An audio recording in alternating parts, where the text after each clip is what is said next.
this part, let us have another example. Consider this argument.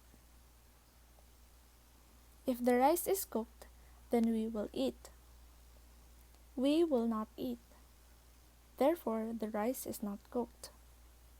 To evaluate, let C represent the statement, the rice is cooked, and E represent the statement, we will eat. In symbolic form, the argument, if the rice is cooked, then we will eat. We will not eat, therefore the rice is not cooked is C implies E, the first premise, which means if the rice is cooked, then we will eat. Not E, the second premise, which means we will not eat.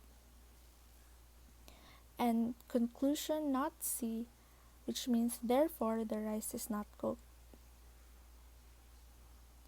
Let us construct a truth table that shows the truth value of each premise and the truth value of the conclusion for all combinations of truth values of the simple statements.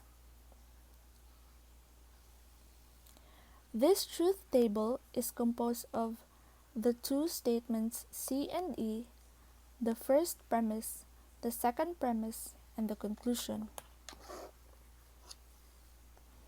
Given that we have two statements, column C will be true, true, false, and false.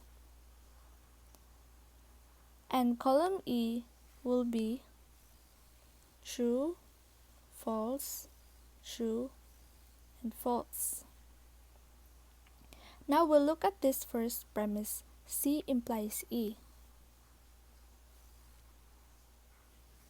True implies true is true. True implies false is false. False implies true is true. And false implies false is true.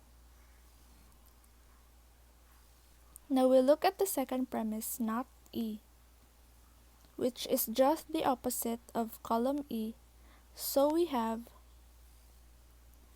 not true is false, not false is true, not true is false, and not false is true. Now, our conclusion is not C, so we just have to take the opposite of column C. So we have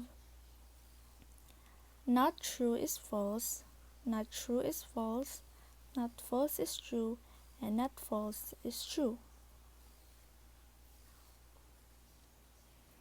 Following the last procedure, which states, if the conclusion is true in every row of the truth table in which all the premises are true, the argument is valid.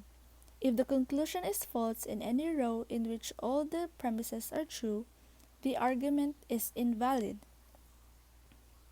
In this example, row 4 is the only row in which all premises are true, so it is the only row that we examine. Because the conclusion is true in row 4, the argument is valid. And that is all for this example.